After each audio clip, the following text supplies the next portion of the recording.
자, 오늘 말씀의 제목은 이름 없는 두 선지자, 이름 없는 두 선지자에 대한 말씀입니다. 오늘 말씀의 배경은 남유다와 북이스라엘로 그 이스라엘 민족이 나눠졌을 때의 이야기입니다. 자, 우리가 좀 이해를 돕자면 먼저 하나님께서 세우신 다윗 왕이 있습니다. 다윗 왕의 아들이 누구죠? 솔로몬 왕입니다. 솔로몬 왕에게 또 아들이 있었습니다. 그 아들 이름이 무엇입니까? 르호보암입니다. 이 이름을 저도 말하다 이름 헷갈릴 수 있는데 르호보암과 여로보암이 있어요. 자, 그래서 솔로몬의 아들은 르호보암. 그리고 그 나라가 갈라지면서 남유다 말고 북이스라엘을 다스린 왕이 여로보암입니다. 하나님께서 솔로몬의 죄악을 보셨어요. 근데 다윗에게 언약하셨던, 그리고 다윗을 통하여 약속하셨던 것이 있기 때문에 솔로몬 때까지는 그 나라가 잘 유지되도록 하셨어요. 그러나 솔로몬의 죄가 너무 크므로 하나님께서 그 다음에 어떻게 하셨냐? 솔로몬 이후 시대에 나라를 찢어 놓으셨어요. 그래서 남유다와 북이스라엘 이렇게 두 개로 나눠지게 됩니다. 왜 이러한 일이 일어났느냐?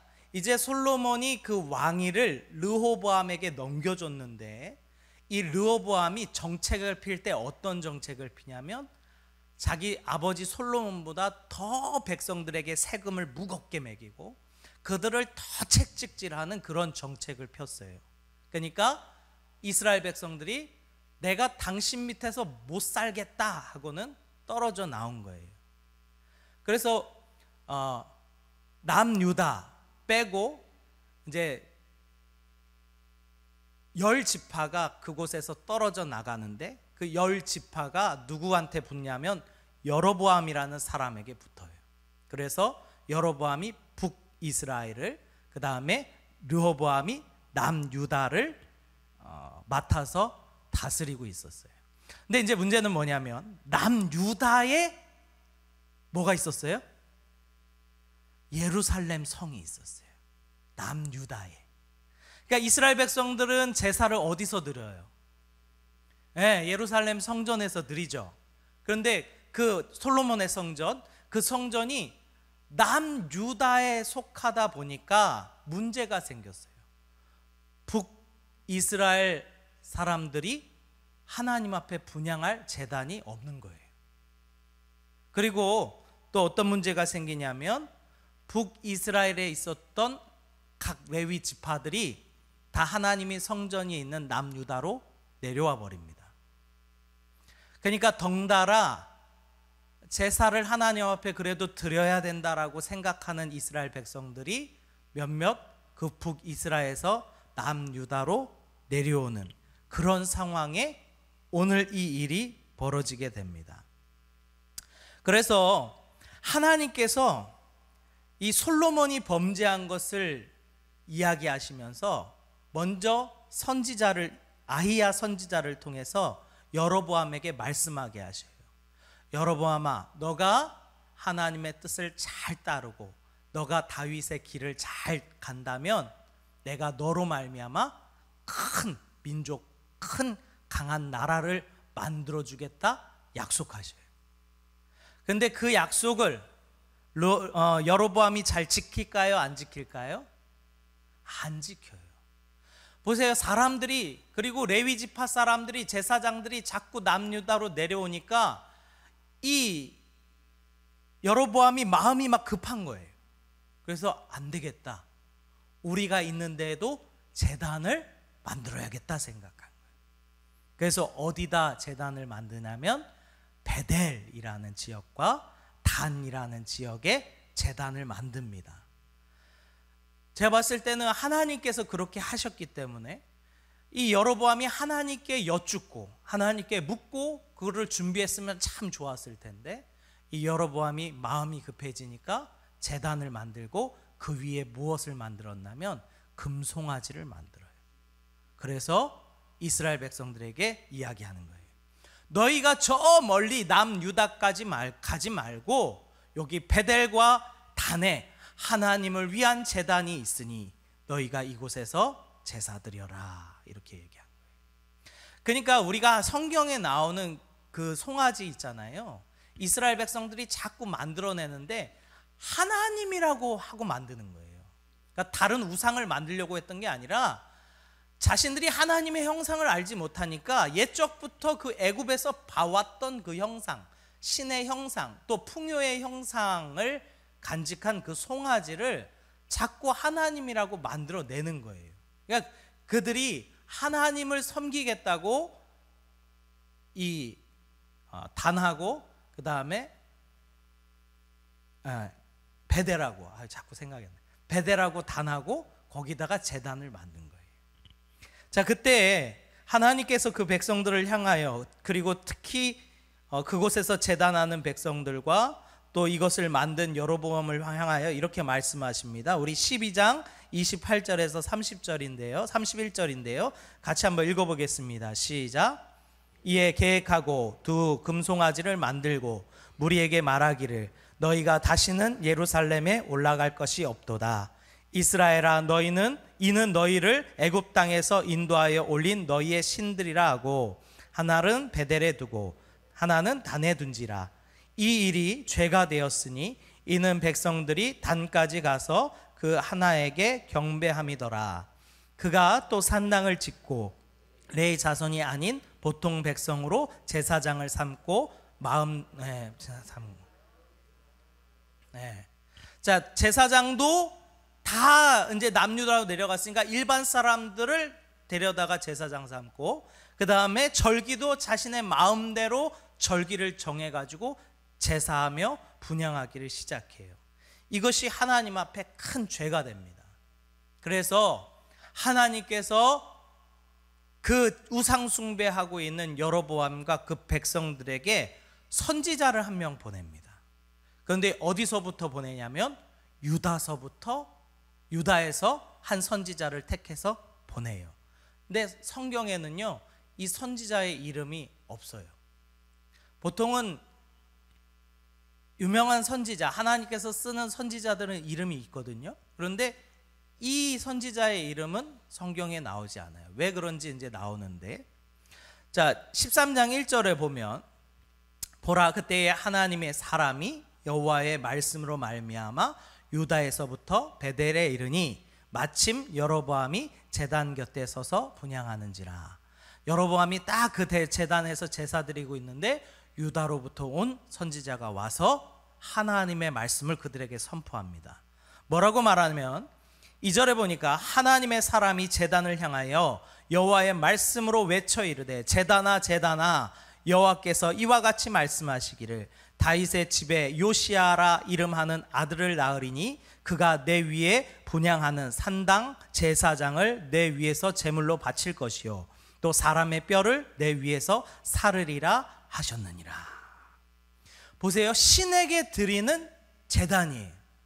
그런데 그 제단을 드리는 그 제사장을 잡아다가 제사로 드리고 사람의 뼈를 그곳에 얹어서 제사를 드릴 것이다. 한 요시아라는 왕이 나타나서 그것을 할 것이다. 이것은 뭐냐면요, 저주인 거예요, 저주. 왜냐하면 사람을 잡아다가 그 제단에다가 드리겠다는 거예요. 그러니까 이스라엘 백성들에게 있어서 사람을, 그것도 제사장을 잡아다가 제단에서 하나님 앞에 드린다, 이거 저주받을 일이거든요. 그런데 너희가 그렇게 당할 거라는 거예요.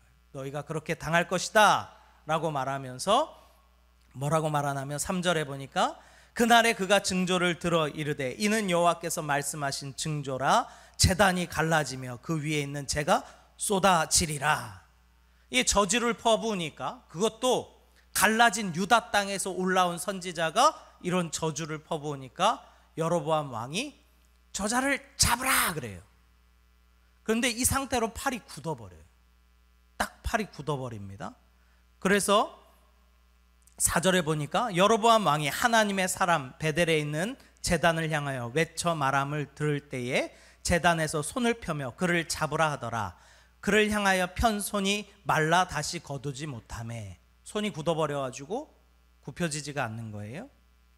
그리고 나서 어떤 일이 생기냐면 하나님의 사람이 여호와의 말씀에 보인 증거대로 제단이 팍 갈라지면서 그 안에 있는 재가 제단 가운데 확 다 쏟아져 버립니다. 그리고 나서 여로보암이 이가 하나님으로부터 온 선지자구나라는 것을 알았어요. 그래서 이제 그 펴진 팔을 붙들고 부탁을 합니다. 제발 내 팔 좀 낫게 해줘. 제발 하나님 앞에 기도해서 내 팔 좀 거두게 해줘.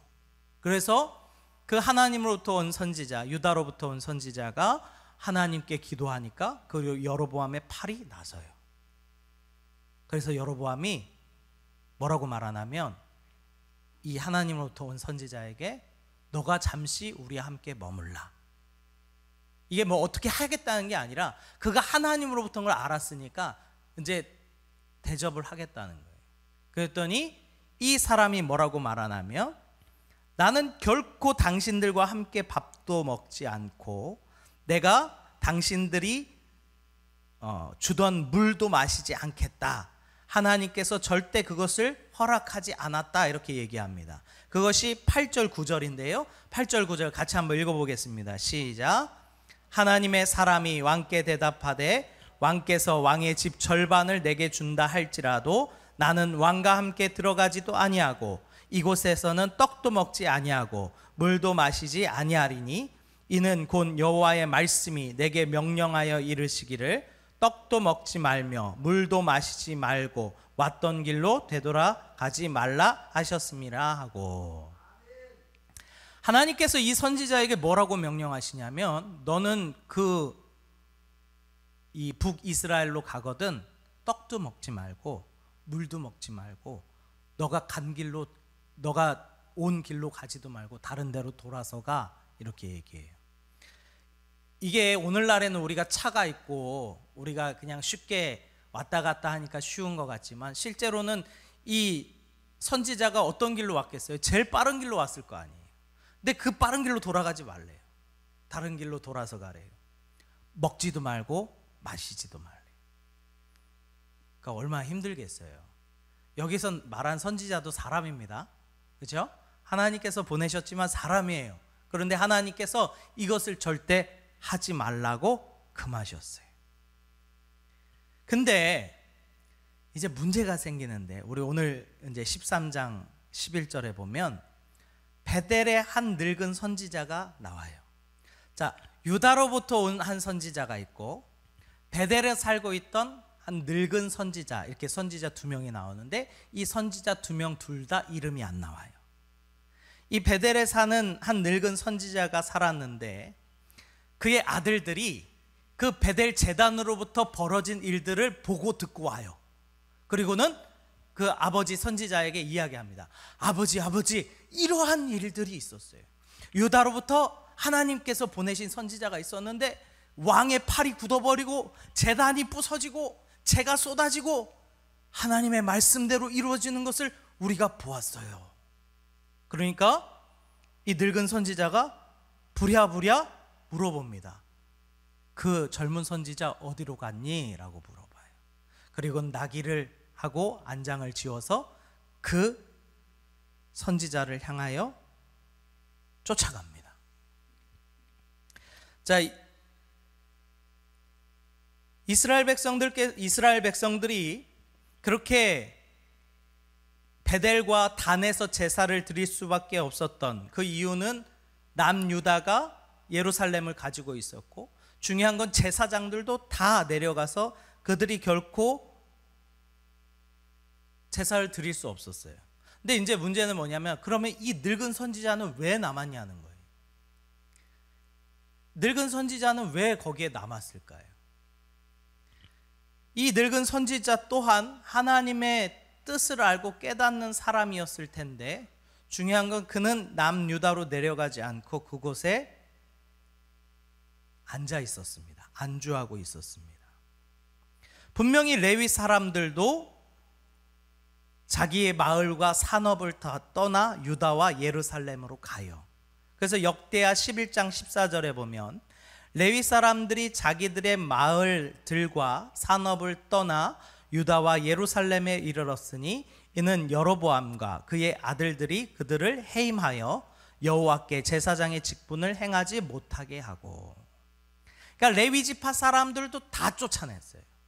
그들의 제사장 직분도 다 했어요. 그런데 왜 이 늙은 선지자는 베델에 있었을까? 뻔히 우상 숭배하고 있는 것을 보았는데, 그 단 가운데서 우상 숭배가 되어지고 있는 것을 보고 있음에도 불구하고 그 사람이 그곳에 안주하고 있었어요.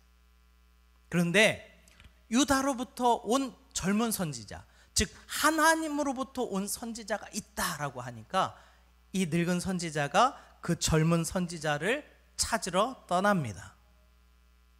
그리고 그 선지자를 쫓아가요. 그것이 오늘 말씀의 배경인데, 그 사람을 쫓아가서 그 사람에게 뭐라고 말하냐면 너는 나와 함께 우리 집에서 머물라, 먹고 마시라 라고 이야기해요. 그랬더니 이 젊은 선지자가 똑같이 얘기합니다.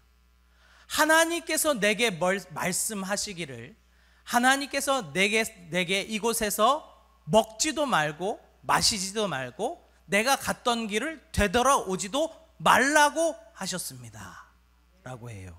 그런데 중요한 건 이 선지자가 이렇게 말해요.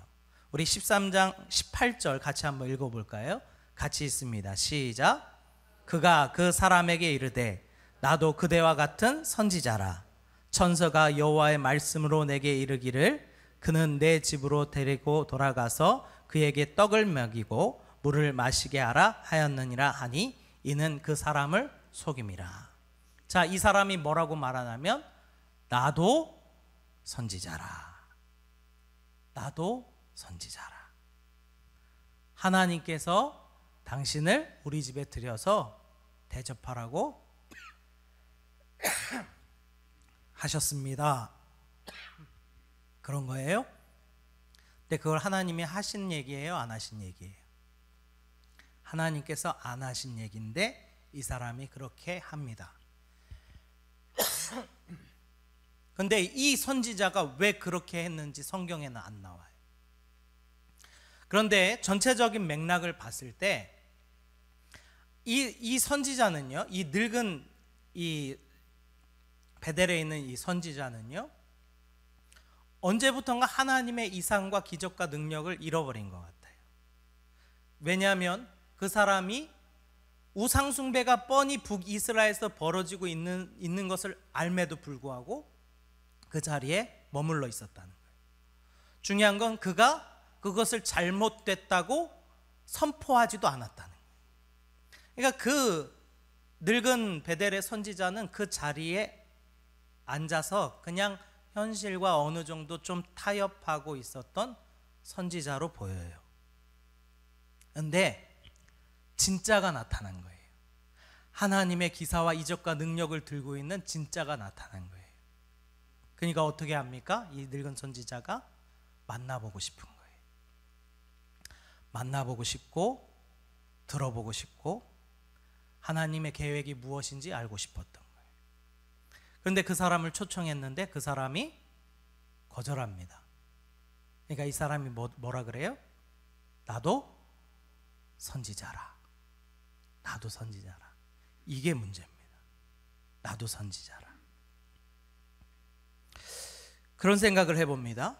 교회 안에 믿음을 누가 무너뜨리는가?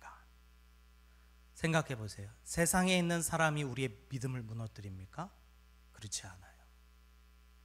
교회 안에 있는 사람들이 믿음을 무너뜨려요. 나도 선지자라. 그래서 그런 얘기 참 많이 듣죠. 야, 나도 교회 다녀. 나도 교회 다녀. 야, 나도 크리스찬이야. 야, 너 왜 이렇게 유별나게 그렇게 하냐? 야, 너는 교회 한 번도 못 빠져? 이번에는 우리랑 함께 할 수 있잖아. 근데 그 사람이 뭐라고 말하냐면 나도 선지자라 이렇게 얘기합니다. 그러니까 하나님의 이상과 능력과 그 하나님의 계시를 잃어버린 이 늙은 선지자. 그래서 분명히 우상 숭배가 벌어지고 있는 그 베델 땅에서 그대로 안주해서 살고 있는 그 선지자. 그 선지자가 진짜를 만났다 이 말이에요. 그러니까 얼마나 하나님의 말씀을 다시 들어보고 싶겠어요. 얼마나 그를 초청하여서 이 북이스라엘을 향한 하나님의 뜻이 무엇인가 들어보고 싶진 않았겠어요? 이것은 성경에 정확하게 뭐다라고 나와 있진 않기 때문에 제가 하는 말이 100% 사실이다는 아닙니다. 그냥 저 또한 생각해 본 거예요. 그런데 어쨌든 이 사람이 그 사람을 속여서 결국은 자기네 집으로 데려갑니다. 그리고 같이 먹고 마십니다. 근데 놀라운 일이 벌어져요. 놀라운 일이 벌어지는데 그 베델에 있던 늙은 선지자에게 하나님의 말씀이 임해버려요. 자, 그것이 21절 22절입니다 같이 한번 읽어보겠습니다. 시작.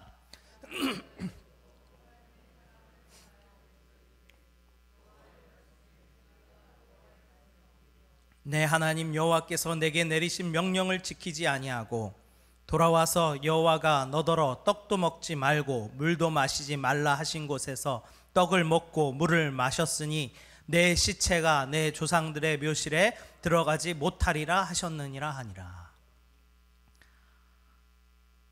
이 젊은 선지자가, 하나님께서 보내신 이 젊은 선지자가 그 베델에 있는 선지자와 함께 먹고 마시는데 이 베델에 있는 늙은 선지자에게 하나님의 말씀이 임해버려요. 그리고는 그 하나님께서 보내신 선지자에게 이야기합니다. 너가 하나님의 말씀을 어겼은즉 너의 시체가 너의 열조와 함께 묻히지 못하리라. 길에서 객사할 거라는 거예요. 고향에 못 가고. 누가 제일 놀랐을까요? 아마 그 베델의 늙은 선지자가 깜짝 놀랐을 거예요. 근데 신기한 건 뭐냐면요, 하나님께서 이 베델 선지자에게는 아무 말 안 하셔요. 하나님께서 보내신 그 선지자에게는 하나님께서 너가 하나님의 말씀을 어겼다, 너가 시체가 될 것이고 너가 너희의 고향으로 돌아가지 못할 것이다 라고 예언하는데, 하나님께서는 그 거짓말하여 데리고 온 그 늙은 베델 선지자에게는 아무 말 안 하셔요. 그러니까 우리가 잘 아셔야 됩니다. 누구 때문에 라는 것이 안 통한다는 거예요. 누구 때문에 라는 것이 안 통한다는 거예요. 하나님, 내 믿음이 누구 때문에 이렇게 망가졌어? 안 통한다는 거예요. 하나님께서 분명히 너에게 주신 계명이 있고 너에게 지키라고 한 것이 있고 너에게 믿음을 주었고 그러면 지키라는 거예요. 그런데 이 늙은 선지자의 한마디, 나도 선지자라 라는 이 말 한마디에 그 사람이 하나님의 계명을 잃어버리죠. 우린 잘 기억해야 됩니다. 내 믿음은 내가 지켜야 되는 거예요. 내 믿음은 그 누구도 안 해줍니다. 오늘 이 젊은 선지자가 그 일로 말미암아 어떤 일을 당하게 됩니까? 이 베델의 늙은 선지자가 자기 입으로 그 하나님의 말씀을 선포하고 나서 자기도 깜짝 놀랐을 거예요. 그래서 주섬주섬 나귀를 준비해가지고 그 유다로부터 온 선지자를 태워서 보냅니다. 근데 좀 지나니까 누구로부터 연락이 와요. 그 유다로부터 온 선지자가 죽었다라는 거예요. 너 어떻게 죽었냐? 사자한테 물려 죽었다는 거예요. 그래서 이 늙은 선지자가 부랴부랴 갑니다. 갔더니 사자가 있고 그 젊은 선지자가 죽어 있고 나귀는 살아 있어요. 그런데 성경에 뭐라고 되어 있냐면 사자가 이 선지자나 나귀를 찢지 않았다 그래요. 이 말은 무슨 말이에요? 사자가 먹으려고 공격한 게 아니에요. 누구에 의해서 그렇게 됐다는 거예요? 하나님으로부터 그렇게 됐다는 거예요. 하나님으로부터 그렇게 됩니다. 왜요? 하나님께서 그렇게 말씀을 선포하셨기 때문에. 결국은 그 유다로부터 온 선지자가 죽습니다. 그래서 이 말씀 읽지 않았는데 우리 21절 22절 같이 한번 읽어볼까요? 21절 22절 읽었었나요? 같이 읽어보겠습니다. 시작. 그가 유다에서부터 온 사람을 향하여 외쳐 이르되 여호와의 말씀에 내가 여호와의 말씀을 어기며 내 하나님 여호와께서 내게 내리신 명령을 지키지 아니하고 돌아와서 여호와가 너더러 떡도 먹지 말고 물도 마시지 말라 하신 곳에서 떡을 먹고 물을 마셨으니 내 시체가 내 조상의 묘실에 들어가지 못하리라 하셨느니라 하니라. 자, 그 사자이에서 그 젊은 선지자가 찢김을 당하여 죽은 것을 보고 이 늙은 선지자가 어떤 생각이 들었을까요? 엄청 슬퍼합니다. 엄청 슬퍼합니다. 우리 29절에서 31절인데요. 같이 한번 읽어보겠습니다. 시작. 늙은 선지자가 하나님의 사람의 시체를 들어 나귀에 실어 가지고 돌아와서 자기 성읍으로 들어가서 슬피 울며 장사하되 곧 그의 시체를 자기 묘실에 두고 오라 내 형제여 하며 그를 위하여 슬피 우니라. 그 사람을 장사한 후에 그가 그 아들들에게 말하여 이르되 내가 죽거든 하나님의 사람을 장사한 묘실에 나를 장사하되 그 뼈를 내 뼈를 그의 뼈 곁에 두라. 그러니까 사실은 이 베델에 있는 늙은 선지자도 일부러 그런 게 아니에요. 그 사람을 좀 초청해보고 싶었고 그의 말씀을 좀 들어보고 싶었고 하나님의 그 계시를 이야기하는 그 사람과 만나보고 싶었어요. 그래서 한마디 했던 거예요. 나도 선지자라. 하나님께서 너를 대접하라고 하셨다. 그 거짓말이 이 하나님께서 보내신 선지자를 죽게 만들었던 거예요. 이 사람이 슬퍼하며 그 선지자의 시신을 수습하고 자기 자녀들에게 내가 죽거든 그 선지자와 함께 묻어달라라고 하는 그러한 인물이 바로 이 늙은 선지자였어요. 하나님의 선지자이긴 했지만 때로는 현실과 적당히 타협하고 그냥 그 자리에 안주해 있었던 선지자였습니다. 그런데 결국은 그가 세상과 타협하고 현실과 타협함으로 말미암아 어떤 일이 생겼느냐? 하나님의 사람을 죽이는 일을 그가 해버렸다라는 거예요. 하나님의 말씀에 적당히 현실과 타협하며 살았던 그 선지자의 오만함과 또 그의 교만함, 어떻게 되겠지라고 하는 그러한 것들이 결국은 하나님의 말씀을 들고 있던 자를 죽이게 되더라 이 말이에요. 그는 때로는 우유부단하였고 하나님의 말씀을 칼과 같이 지키지 않는 그러한 선지자였을지도 몰라요. 그런데 이 선지자가 그 젊은 선지자가 죽은 것을 보고 어떤 말을 선포하냐면 32절입니다. 32절 같이 한번 읽어보겠습니다. 시작. 그가 여호와의 말씀으로 베델에 있는 제단을 향하고 또 사마리아 성읍에 있는 모든 산당을 향하여 외쳐 말한 것이 반드시 이룰 것임이라. 이 젊은 선지자가 베델을 향하여 말한 그 말씀이 반드시 이루어질 것이다. 반드시 이루어질 것이다. 믿음에 있어서, 복음에 있어서, 말씀에 있어서 제일 위험한 게 뭔지 아십니까? 애매한 거예요. 애매한 거예요. 이것도 아니고 저것도 아닌 거예요. 이 베델 선지자가 그것 때문에 하나님의 사람을 죽여요. 애매한 그 자세, 말씀을 향해서도 우리의 신앙의 모습도 애매해요. 그러면 결국은 주변에 있는 믿음의 사람들을 싹 다 죽여버립니다. 이날에는 하나님께서 정하신 선지자들이 있었죠. 오늘날에는 어떻습니까? 하나님께서 모든 사람으로 하여금 왕같은 제사장이요 선지자의 직분을 주셨어요. 그러면 나의 그 애매한 말이, 나의 그 애매한 신앙의 모습이 주변에 있는 사람들을 죽일 수 있다, 이 말이에요. 그런데 이 사람이 어떻게 바뀝니까? 그 베델 제단을 향하여. 이 사람은 그 베델의 우상 숭배가 있을 때도 하나님의 말씀을 선포하지 않았던 선지자예요.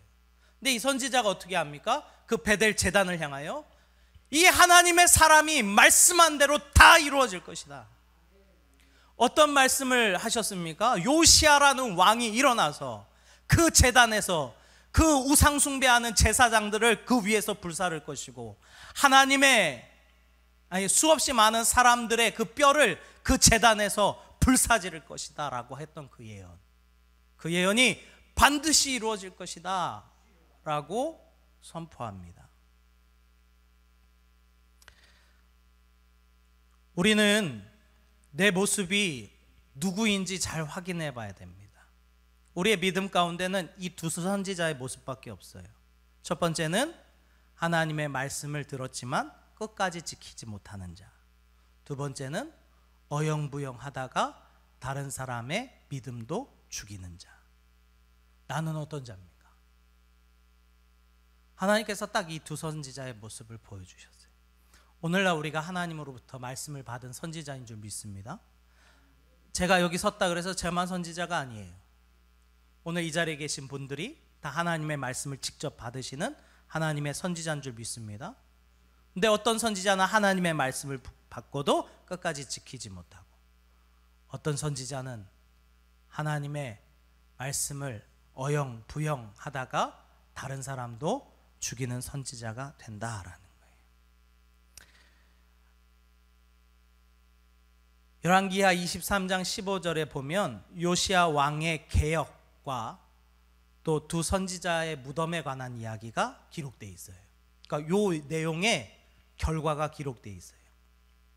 열왕기상 23장 15절에 보면 이 요시야 왕 때, 이제 한참 지나서죠, 하나님께서 요시야라는 왕을 일으켜 세우셔서 그로 하여금 개혁을 일으키셔요. 종교 개혁을 일으키시는데, 이스라엘에게 범죄한 느밧의 아들 여로보암이 베델에 세운 제단과 산당을 왕이 헐고 그 산당을 불사르고 빻아서 가루를 만들어 또 아세라 목상을 불살렀더라. 요시야가 몸을 돌이켜 산에 있는 무덤을 보내어 그 무덤에 있는 해골을 가져다가 제단 위에 불살라 그 제단을 더럽게 하니라. 그러니까 우상 숭배하며 묻혔던 그 많은 그 주변에 있는 시신들을 다 끄집어내 가지고 그것을 제단 가운데 던져서 다 불살라 버려요. 그런데 더럽게 하니라. 이 일을 하나님의 사람이 전하였더니 그 전한 여호와의 말씀대로 되었더라. 요시야가 이르되 내게 보이는 저것은 무슨 비석이냐 하니, 성읍 사람들이 그에게 말하되 왕께서 베델의 제단에 대하여 행하신 이 일을 전하려 유다에서 왔던 하나님 사람의 묘실이니이다 하니. 그러니까 요시야가 뭘 발견했냐면 한 비석을 발견했는데, 그 비석이 누구 거냐라고 물어봤더니 왕께서 이렇게 하실 것을 미리 예언했던 유다로부터 온 한 선지자의 무덤입니다. 그랬더니 이르되 그대로 두고 그 뼈를 올리지 말라 하여 그 무리가 그의 뼈와 사마리아에서 온 선지자의 뼈는 그대로 두었더라. 이 요시야가 이 개혁을 하면서 그 뼈를 다 제단에 불사를 때에 이 두 선지자의 뼈는 하나님께서 보존하게 만드셨어요. 보존하게 만드셨어요. 저는 이거는 하나님께서 부어주신 하나님의 마음인 줄 믿습니다.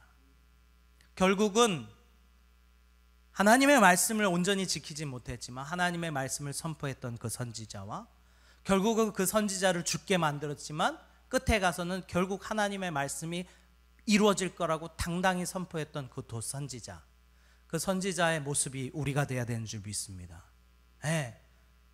애매모호하면 안 돼요. 그러면 다른 사람 다 죽입니다. 특히 저처럼 말씀을 전하는 자가 이러도 되고 저래도 되고 얘기하면 싹 다 죽어버립니다. 교회가 다 죽습니다. 우리의 신앙은 어떠한 모습입니까? 우리의 신앙은 확실해야 되는 줄 믿습니다. 어영부영 하다가는 다 죽이는 거예요.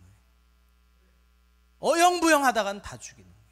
우리의 믿음이 하나님 앞에 바로 서기를 간절히 소망합니다. 아멘. 우리 찬양하고 기도하겠습니다.